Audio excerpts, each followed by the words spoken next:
સ્વામિનારાયણ સંપ્રદાયના પુસ્તકમાં દ્વારકાધીશ વિશેના લખાણથી દ્વારકાવાસીઓમાં ભારે રોષ જોવા મળ્યો છે। જગત મંદિરના પૂજારી સહિત સમસ્ત ગુગળી બ્રાહ્મણ સમાજ અને હિન્દુ સંગઠનોએ આજે વિશાળ રેલી યોજી વિરોધ પ્રદર્શન કર્યું। પોલીસના ચુસ્ત બંદોબસ્ત સાથે સૂત્રોચ્ચાર કરી દ્વારકાધીશના મંદિરથી એસડીએમ કચેરી સુધી રેલી યોજી કડક કાર્યવાહીની માંગ સાથે આવેદનપત્ર પણ પાઠવ્યું।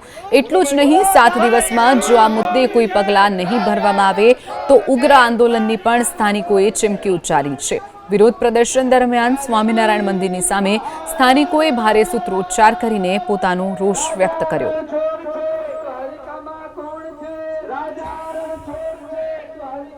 આજે સ્વામિનારાયણ સંપ્રદાયના સંતો મહંતો દ્વારા એવી વાણી વિલાસ કરવામાં આવેલી છે કે શ્રીજી સંકલ્પ મૂર્તિ ચેપ્ટર 33 પેજ નંબર 100 ઉપર ભગવાન દ્વારકાધીશ વિશે, દ્વારકામાં વસતા ભગવાન દ્વારકાધીશના પ્રિય એવા ગુગળી બ્રાહ્મણ વિશે બફાટ કરેલ છે, જે તેઓને બિલકુલ શોભનીય નથી।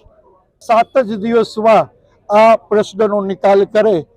જો આ પ્રશ્નનો નિકાલ કરવામાં નહીં આવે તો લાખો દ્વારકાના ભક્તો, દ્વારકાધીશના ભક્તોને સાથે લઈ, દ્વારકાના નગરજનોને સાથે લઈ, દ્વારકાના તમામ જ્ઞાતિના પ્રમુખો પ્રજાને સાથે લઈ, દ્વારકાના વેપારી મંડળો અને તેના જે કોઈ કરતા હતા એને સાથે લઈ અને અમે આ આંદોલનને આગળ વધારશું।